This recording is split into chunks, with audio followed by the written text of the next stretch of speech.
ಮಾಡಿ ಸ್ಟೂಡೆಂಟ್ಸ್, ನಮ್ಮ SSLC ವಿದ್ಯಾರ್ಥಿಗಳಿಗೆ SSLC ಮೇನ್ ಎಕ್ಸಾಮ್ 2025 ಮತ್ತು 26 ಇನ್ನೊಂದು 74 ಡೇಸ್ ಉಳಿತ್ರಿ.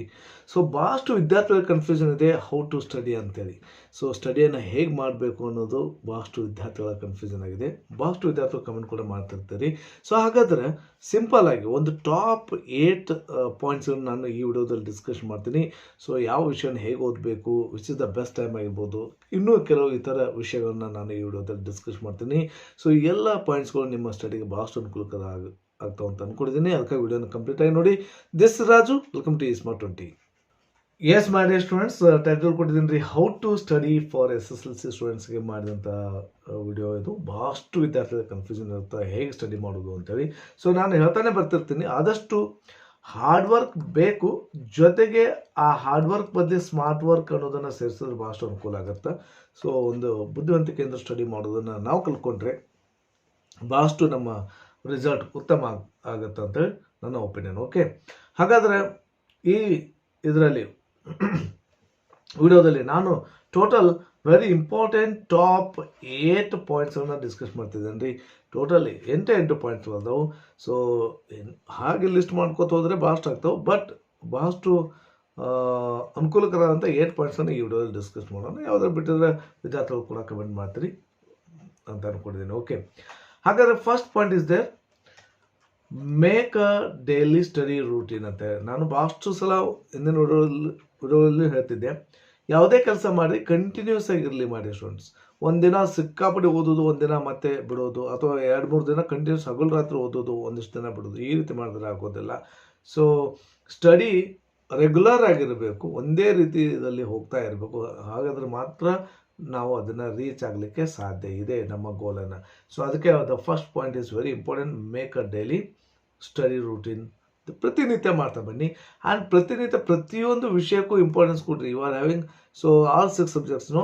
ಸೊ ಪ್ರತಿನಿತ್ಯ ಅವ್ರು ಹೋಮ್ವರ್ಕ್ ಕೊಡಲಿ ಬಿಡಲಿ, ಏನೇ ಮಾಡಲಿ ಬಿಡಲಿ, ಟೀಚರ್ಸ್ ಹೇಳಿಬಿಡಲಿ, ಬಟ್ 6 ಸಬ್ಜೆಕ್ಟ್ ಟಚ್ ಆಗ್ತಾ ಇರಬೇಕು ಪ್ರತಿದಿನ. ಆ ರೀತಿ ಟೈಮ್ ಟೇಬಲ್ನ ನೀವು ಹಾಕೋಬೇಕಾಗತ್ತೆ. So do not study randomly ಯಾವುದೋ ಒಂದು ವಿಷಯವನ್ನು ತೊಗೊಂಡು ಸ್ಟಡಿ ಮಾಡೋದಾಗಿರ್ಬೋದು. ಸೊ ಆ ರೀತಿ ಮಾಡಲಿಕ್ಕೆ ಹೋಗ್ಬೇಡ್ರಿ. ಪ್ರತಿದಿನಕ್ಕೂ ಪ್ರತಿಯೊಂದು ವಿಷಯನೂ ಟಚ್ ಆಗ್ತಾ ಇರಬೇಕು. ಸೊ ಅವರು ಹೇಳಲಿ, ಆ ಟೀಚರ್ಸ್ ಬರಲಿ ಬಿಡಲಿ, ಬಟ್ ಆ ದಿನ ಆ ಟೈಮಿಂಗ್ದಲ್ಲಿ ಅದೇ ಸಬ್ಜೆಕ್ಟ್ನ ಮಾಡಬೇಕಾಗತ್ತೆ. So ideal daily study time table ಯಾವುದು ಇದ್ದಾರೆ? ಸೊ ನೋಡಿರಿ, ಒಂದು ವೀಕ್ ಡೇಸ್ದಲ್ಲಿ 4 to 5 hours ನಾವು ಕಂಟಿನ್ಯೂಸ್ ಓದಬೇಕಾಗತ್ತೆ. ಕಾಮನ್ ಹಾಲಿಡೇಸ್ ಇದ್ದರೆ 6 to 7 hours ಅಂತ ನಾವು ಅಂದ್ಕೊಂಡಿದ್ದೇವೆ. ಸೊ ಇದಕ್ಕಿಂತ ಹೆಚ್ಚಿಗೆ ನೀವು ಓದ್ತೀರಿ ಅಂದ್ಕೊಂಡಿದ್ದೀನಿ. ಯಾಕಂದ್ರೆ ಪ್ರತಿಯೊಂದು ವಿಷಯಕ್ಕೂ ಓನ್ಲಿ 1 hour ಹಿಡಿದ್ರು. ಸೊ ಕಾಮನ್ ರೆಗ್ಯುಲರ್ ಡೇಸ್ದಲ್ಲಿನೇ 6 hours ಆಗುತ್ತೆ. ಸೊ ಇದು ಮಿನಿಮಮ್ ಆಗಿ ಮಾಡಿದ್ದು. ಸೊ ಇನ್ನು ಹಾಲಿಡೇಸ್ದಲ್ಲಂತೂ 8 hours ಆಗುತ್ತೆ. ಇದು ಚೇಂಜಸ್ ಆಗುತ್ತೆ, ಹೆಚ್ಚು ಆಗ್ತಾ ಬರುತ್ತೆ ಕೆಲವೊಮ್ಮೆ. ಸೊ ಸ್ಟಡಿ ಹೆಚ್ಚಿಗೆ ಮಾಡಿ ಆದರೆ ರೆಗ್ಯುಲರಾಗಿ ನೀವು ಈ ರೀತಿ ಮಾಡ್ತಾ ಬಂದಿದ್ದರೆ, ಸೊ ಇವಾಗ ಅಂಥ ಪರಿ ಏನು ಟೆನ್ಷನ್ ಆಗ್ತಿರ್ಲಿಲ್ಲ. ಇದು ಕಾಮನ್ ಆಗಿ ಐಡಿಯಲ್ ಡೈಲಿ ಸ್ಟಡಿ ಟೈಮ್ ಆಗಿರ್ಬೋದು. ಆ್ಯಂಡ್ ಬೆಸ್ಟ್ ಟೈಮ್ ಸ್ಪ್ಲಿಟ್ ಯಾವ ರೀತಿ ಮಾಡ್ಬೋದು ಅಂದರೆ, morning early in the morning maths and science ಹಾಕೋರಿ. Because little bit difficult subjects ಇರ್ತಾವೆ, ಎದ್ದ ತಕ್ಷಣ ಸ್ವಲ್ಪ ಮೈಂಡ್ ಫ್ರೆಶ್ ಇರುತ್ತೆ. ಸೊ ಅದಕ್ಕಾಗಿ ಮ್ಯಾಥ್ಸ್ ಆ್ಯಂಡ್ ಸೈನ್ಸ್ ಹಾಕೋರಿ ಅಂತ ನಾವು ಹೇಳ್ತಿರ್ತೀವಿ. ಸೊ ಈವ್ನಿಂಗ್ ಸೋಷಿಯಲ್ ಸೈನ್ಸ್ ಇರಲಿ, ಇನ್ನು ಲ್ಯಾಂಗ್ವೇಜ್ ಮಿಡಲ್ ಅಲ್ಲಿ ಇಲ್ಲಿ ಲ್ಯಾಂಗ್ವೇಜ್ ಸಬ್ಜೆಕ್ಟ್ಸ್ನ ಹಾಕ್ತಾ ಬನ್ನಿ, ಭಾಳಷ್ಟು ಅನುಕೂಲ ಆಗುತ್ತೆ. ಸೊ ಸರ್ ಇದೇ ಫಿಕ್ಸ್ ಆನ್ಸರ್ ಹಾಗೇನಿಲ್ಲ, ನಿಮಗೆ ಯಾವ ರೀತಿ ಮೆಂಟಾಲಿಟಿ ತಕ್ಕಂತೆ ಚೇಂಜಸ್ ಆಗ್ಬೋದು. Usually some students are making maths problems in the evening, ನೈಟ್ದಲ್ಲಿನೂ ಆ ರೀತಿ ಸಾಲ್ವ್ ಮಾಡ್ತಾ ಕೂತ್ಕೊಳ್ಳೋದನ್ನು ನೋಡಿದ್ದೀವಿ. ಅದು ಅವರಿಗೆ ಬೆಸ್ಟ್ ಟೈಮ್ ಅನಿಸಿದ್ರೆ ಅದನ್ನು ಕೂಡ ಮಾಡ್ಕೋಬೋದು, ಅಂದೇನು ತೊಂದರೆ ಇಲ್ಲ. ಸೊ ನಿಮಗೆ ನಿಮ್ಮ ಪರ್ಸ್ನಲ್ ನಿಮಗೆ ಯಾವ ರೀತಿ ಅನುಕೂಲ ಆಗುತ್ತೋ ಆ ಟೈಮ್ ಟೇಬಲನ್ನು, ಆ ಟೈಮನ್ನು ಸ್ಪ್ಲಿಟ್ ಮಾಡಿಕೊಡ್ರಿ. ಓಕೆ, ಆ್ಯಂಡ್ ಯೂಶ್ವಲಿ ನೈಟ್ ಆಗಿರ್ಬೋದು.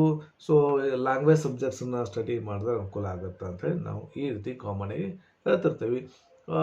ಇದು ನಿಮಗೆ ಅನುಕೂಲಕರ ಆದಂತೆ ಬದಲಾಯಿಸ್ಕೊಡ್ರಿ, ಬಟ್ ಈ ರೀತಿ ಟೈಮನ್ನು ಸ್ಪ್ಲಿಟ್ ಮಾಡಲೇಬೇಕಾಗುತ್ತೆ ನೀವು.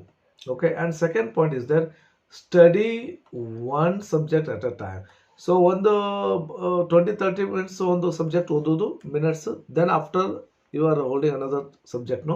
ಸೊ ಇನ್ನೊಂದು ಸಬ್ಜೆಕ್ಟ್ನ ಹಿಡಿಯೋದು, ಆ ರೀತಿ ಮಾಡ್ಲಿಕ್ಕೆ ಹೋಗಬೇಡ್ರಿ, ಅದು ಸರಿ ಅನಿಸಲ್ಲ. ಒಂದು ಸಬ್ಜೆಕ್ಟ್ ಇದ್ದರೆ ಮಿನಿಮಮ್ ನನ್ನ ಪ್ರಕಾರ ಒಂದು 60 minutes ಓದ್ರಿ. ಈಗ ಎಲ್ಲ ಸಿಲೆಬಸ್ ಮುಗ್ದಿರುತ್ತಲ್ಲ, ಸೊ 60 minutes ಓದ್ರಿ ಮಿನಿಮಮ್ ಇದು. ಸೊ ಆ ರೀತಿ ಓದ್ರಿ. ಆ್ಯಕ್ಚುಲಿ 40 to 60 minutes ಅಂತಲೂ ನಾವು ಕೊಡ್ಬೋದು, but 60 minutes it's a best time. ಒಂದು ವಿಷಯವನ್ನು ಹಿಡಿದ್ರೆ, ಒಂದು ಯಾವುದಾದ್ರು ಒಂದು ಟಾಪಿಕ್ ಮುಗಿಸ್ತಾರೆ ಅಪ್ ಟು 60 minutes ವರೆಗೆ. ಸೊ ಇಲ್ಲ ಸ್ವಲ್ಪ ಹೆಚ್ಚಿಗೆ ಬೇಕಾದ್ರೆ ಮ್ಯಾಥ್ಸ್ 1 half an hour ಹೆಚ್ಚಿಗೆ ತೊಗೋಬೋದು. Then you take a short break. So ಒಂದು ಶಾರ್ಟ್ ಬ್ರೇಕ್ ತೊಗೊಂಡು ಸಬ್ಜೆಕ್ಟ್ನ ಇಡ್ರಿ. ಒಂದಾದ ತಕ್ಷಣ ಬಟ್ ಇನ್ನೊಂದು ಹಿಡಿಯೋದು ಆ ರೀತಿ ಅಲ್ಲ. ಸ್ವಲ್ಪ ಎದ್ದು ಅಡ್ಡಾಡೋದು ಆಗಿರ್ಬೋದು, ವಾಕ್ ಮಾಡೋದಾಗಿರ್ಬೋದು, ನೀರು ಕುಡಿಯೋದಾಗಿರ್ಬೋದು.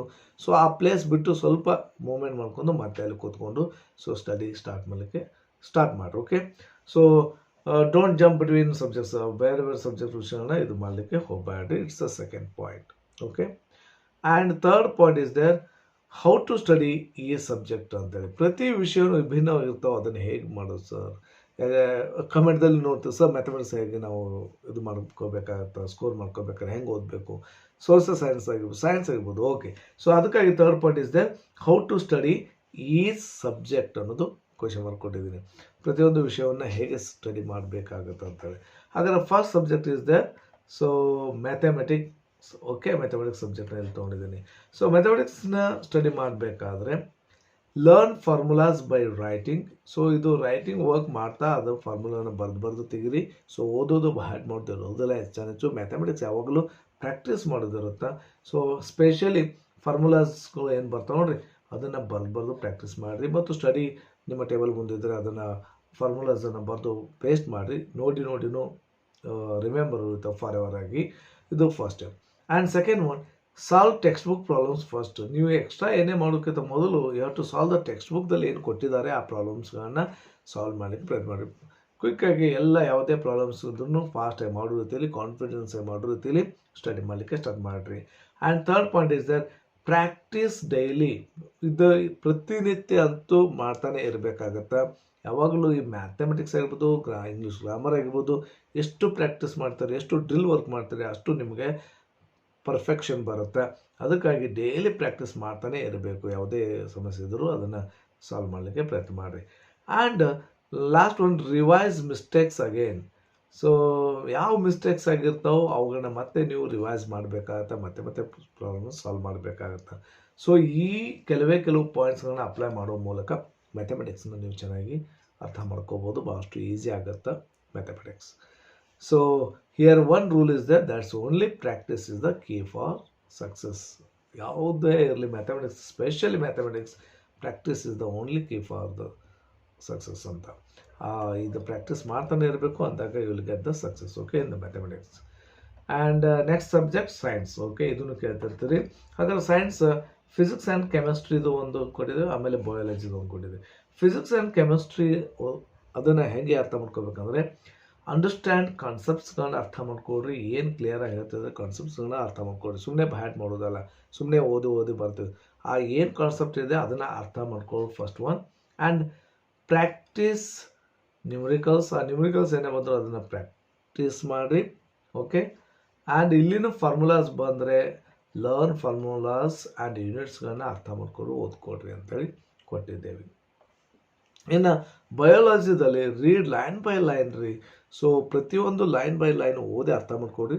And second point is the practice ಡಯಾಗ್ರಾಮ್ಸ್ಗಳು ಭಾಳಷ್ಟು ಬರ್ತಾವೆ. ಸೊ ಆ ಡಯಾಗ್ರಾಮ್ಸ್ಗಳನ್ನ ಚಿತ್ರ ಬರೆದು ಪ್ರಾಕ್ಟೀಸ್ ಮಾಡಿರಿ. ಆಮೇಲೆ ಲರ್ನ್ ಡೆಫಿನೇಷನ್ಸ್ ಕ್ಲಿಯರ್ಲಿ. ಏನು ಡೆಫಿನೇಷನ್ಸ್ ಇರ್ತಾವೆ ನೋಡ್ರಿ, ಅವೆಲ್ಲವನ್ನು ಕ್ಲಿಯರಾಗಿ ಅರ್ಥ ಮಾಡ್ಕೊಂಡು ಓದ್ಕೊಂಡು ಅರ್ಥ ಮಾಡ್ತಾ ಬನ್ನಿ. ಸೊ ಈ ರೀತಿ ಮಾಡೋ ಮೂಲಕ ಫಿಸಿಕ್ಸ್ ಆ್ಯಂಡ್ ಕೆಮಿಸ್ಟ್ರಿ ಆಗಿರ್ಬೋದು, ಬಯಾಲಜಿ ಆಗಿರ್ಬೋದು, ಭಾಳಷ್ಟು ಈಸಿ ಆಗುತ್ತೆ, ಸ್ಪೆಷಲಿ ಸೈನ್ಸ್ದಲ್ಲಿ. Okay. And next social science ಇದೆ.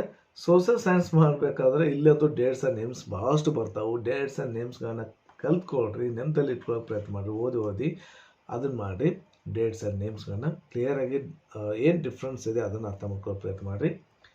And next point, practice maps daily. ಹೌದ್ರಿ, ಇದರಲ್ಲಂತೂ ಮಾರ್ಕ್ಸ್ ಅಂತೂ ಇದ್ದೇ ಇರ್ತಾವೆ ನಿಮಗೆ ಮ್ಯಾಪ್ಗೆ. ಸೊ ಆ ಮ್ಯಾಪ್ಗಳನ್ನ ಪ್ರಾಕ್ಟೀಸ್ ಮಾಡಿರಿ, ಎಲ್ಲೆಲ್ಲಿ ಬರುತ್ತೋ ಅದು ಪ್ಲೇಸಸ್ಗಳನ್ನ. ಸೊ ಬೆಟರ್ ಅಂದರೆ ಮ್ಯಾಪ್ಗಳನ್ನ ನಿಮ್ಮ ಸ್ಟಡಿ ಟೇಬಲ್ ಮುಂದೆ ಅಂಟಿಸೋದು ಕೂಡ, ಆಗ ನೋಡಿನೂ ಕೂಡ ಸೊ ಅದು ನೆನಪು ಉಳಿಯುತ್ತೆ. ಅದನ್ನು ಮಾಡಿರಿ. ಆಮೇಲೆ ರೈಟ್ ಆನ್ಸರ್ಸ್ ಇನ್ ಪಾಯಿಂಟ್ಸ್. ಸೊ ಇದು ಮಾಡುವಂಥ ಬೆಸ್ಟ್ ಕೆಲಸ ಮಾಡಿ ಸ್ಟೂಡೆಂಟ್ಸ್. ನೀವು ಆನ್ಸರ್ಸ್ಗಳನ್ನ ಸುಮ್ಮನೆ ಉದಾಹರಣೆ ಬರೋಕ್ಕಿಂತ ಪಾಯಿಂಟ್ಸ್ ವೈಸ್ ಮಾಡಿ ಬರೀರಿ. ಸೊ ಈಗಂತೂ ಅದು ಟ್ರೆಂಡ್ ಆಗಿಬಿಟ್ಟಿದೆ. ಭಾಳಷ್ಟು SSLC ಎಕ್ಸಾಮ್ದಲ್ಲಿ ಆಗಿರ್ಬೋದು, ಯಾವುದೇ ಎಕ್ಸಾಮ್ ತೊಗೊಳ್ರಿ, ಯಾವುದೇ ಪಾಯಿಂಟ್ ವೈಸ್ ಮಾಡಿ ಬರೀರಿ. ಭಾಳಷ್ಟು ಅನುಕೂಲ ಆಗುತ್ತೆ. ಚೆಕ್ ಮಾಡೋರು ಕೂಡ ಕ್ಲಿಯರೆನ್ಸ್ ಸಿಗುತ್ತೆ. ಸೊ ಹೀಗಾಗಿ ವಿಲ್ ಗೆಟ್ ಕಂಪ್ಲೀಟ್ ಮಾರ್ಕ್ಸ್ ಸಿಗ್ತವೆ ಪಾಯಿಂಟ್ಸ್ ವೈಸ್ ಮಾಡಿ ಬರೀರಿ.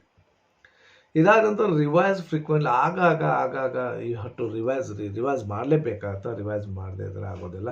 ಸೊ ರಿವಿಷನ್ ಅಂತೂ ಮಾಡಲೇಬೇಕಾಗತ್ತೆ. ಅಂದಾಗೆ ಅದು ಸೋಷಿಯಲ್ ಸೈನ್ಸ್ ಡಿಫಿಕಲ್ಟ್ ಅನಿಸುತ್ತೆ ಇಲ್ದಿದ್ರೆ. ಸೊ ಇಲ್ಲಿ main rule is there, short points ಮಾಡಿ ಬರೆಯೋದು, then you will get the more marks. If you write short points you will get more marks, ಆರಾಮಾಗಿ ಸಿಗ್ತವೆ, ರೈಟ್. ಆ್ಯಂಡ್ ನೆಕ್ಸ್ಟ್ ಒನ್, ಇದಾದ ನಂತರ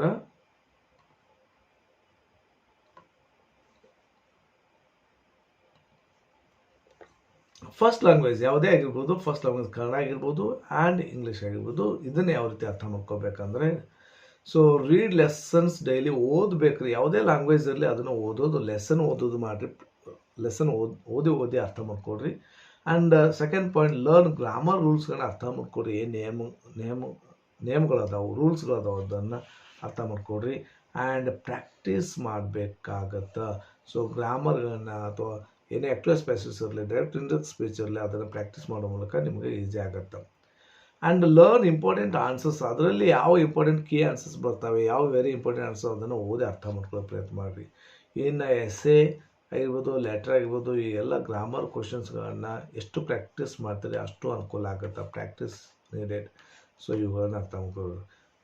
ಯಾವುದೇ ಇಂಪಾಸಿಬಲ್ ಅನ್ನೋದಿಲ್ಲ, ಪಾಸಿಬಲ್ ಅನ್ನೋದು ಮಾತ್ರ ಇದೆ ರೀ.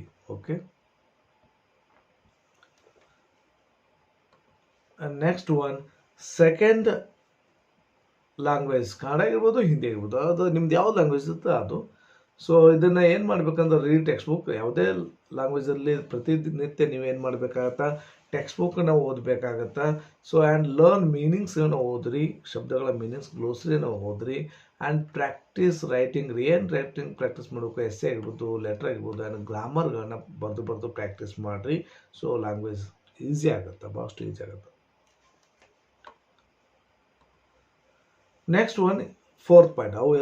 ಥರ್ಡ್ ಪಾಯಿಂಟಲ್ಲಿ ಯಾವ ಸಬ್ಜೆಕ್ಟ್ಸನ್ನು ಹೇಗೆ ಓದ್ಕೋಬೇಕು ಅಂತ ನಾವು ಇದು ಮಾಡಿದ್ದೀವಿ. ಈಗ ಫೋರ್ತದಲ್ಲಿ use textbook first. So ಟೆಕ್ಸ್ಟ್ ಬುಕ್ಸ್ಗಳನ್ನ ಮೇನಾಗಿ ಇಟ್ಕೊಡಿ. Which is the best guide for the students to get out ಅಂದರೆ that is a textbook. ಟೆಕ್ಸ್ಟ್ ಬುಕ್ಗಳೇ ಮೇನ್ ಕೇಂದ್ರ. ಸೊ ಟೆಕ್ಸ್ಟ್ ಬುಕ್ ಬಿಟ್ಟಂತೂ ಯಾವುದೇ ಕ್ವಶನ್ ಕೇಳೋದಿಲ್ಲ.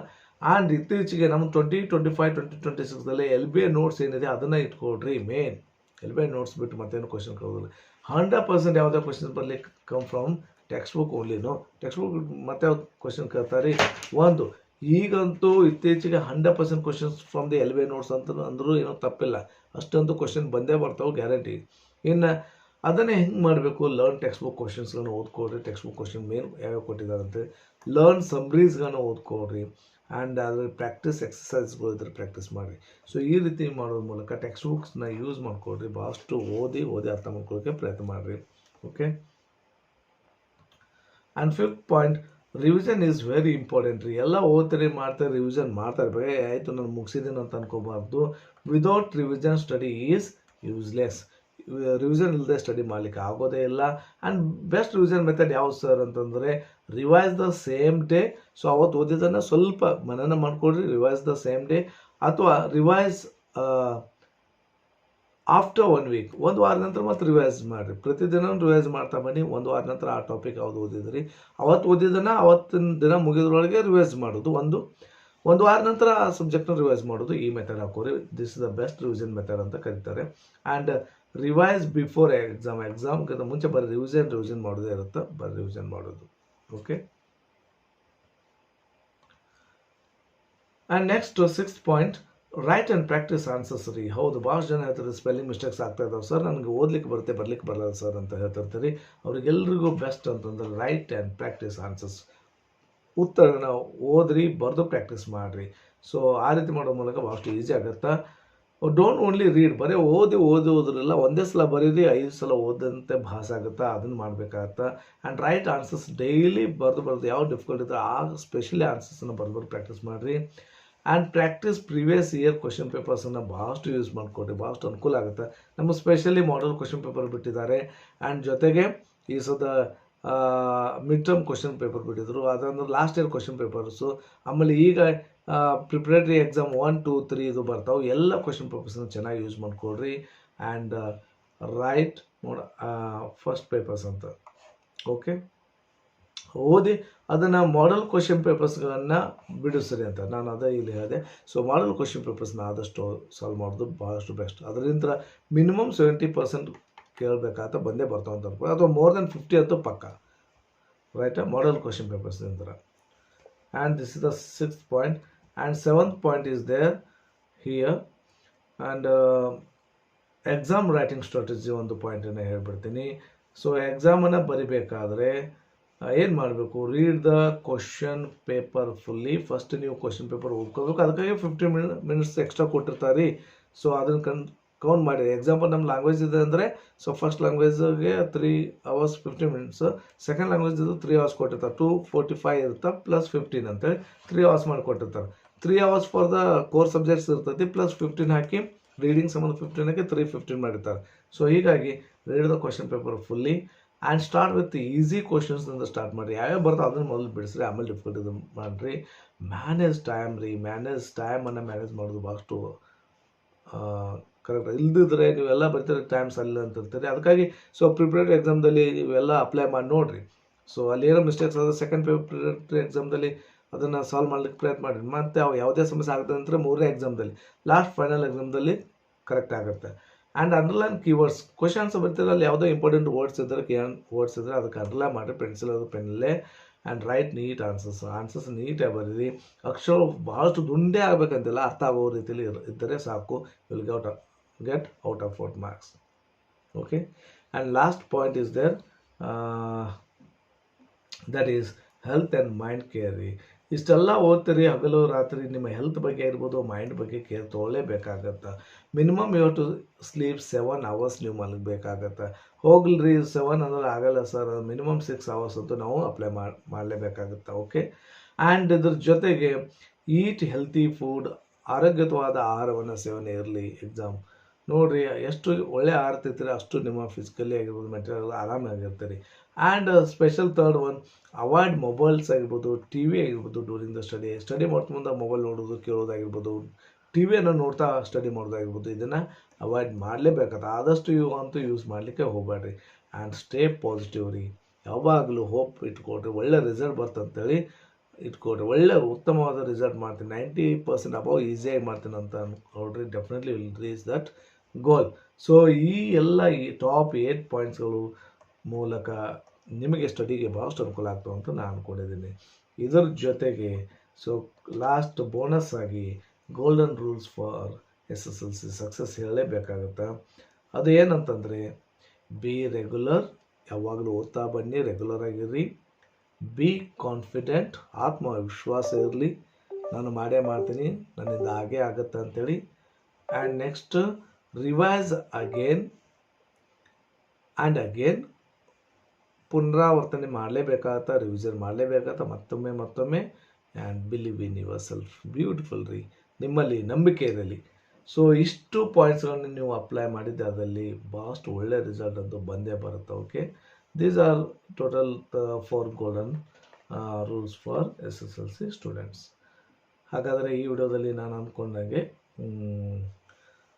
ಸ್ಟಡಿ ಪ್ಲ್ಯಾನ್ ಬಗ್ಗೆ ನಾನು ಹೇಳ್ಕೊಟ್ಟಿದ್ದೀನಿ. ಇದನ್ನು ಅಪ್ಲೈ ಮಾಡಿ ಒಳ್ಳೆ ರಿಸಲ್ಟ್ ಪಡ್ಕೊಡ್ರಿ ಅಂತ ಹೇಳ್ತಾ, ಹಾಗಾದ್ರೆ ನೆಕ್ಸ್ಟ್ ವಿಡಿಯೋ ಏನು ಮಾಡಬೇಕು ಅನ್ನೋದನ್ನು ನೀವು ಕಮೆಂಟ್ ಬಾಕ್ಸಲ್ಲಿ ತಿಳಿಸ್ರಿ. ಅದು ಆ ಟಾಪಿಕ್ ಬಗ್ಗೆ ನಾನು ವಿಡಿಯೋ ಮಾಡ್ತೀನಿ ಅಂತ ಹೇಳ್ತಾ, ಸೊ ಇಲ್ಲಿಗೆ ವಿಡಿಯೋ ಮುಗಿಸ್ತೀನಿ. ಈ ನಮ್ಮ ಪ್ರಯತ್ನ ನಿಮಗೆ ಇಷ್ಟವಾದಲ್ಲಿ ಲೈಕ್ ಮಾಡ್ತಾರೆ, ಶೇರ್, ಸಬ್ಸ್ಕ್ರೈಬ್ ಆಗ್ತಾರೆ ಅಂದ್ಕೊಂಡಿದ್ದೀನಿ.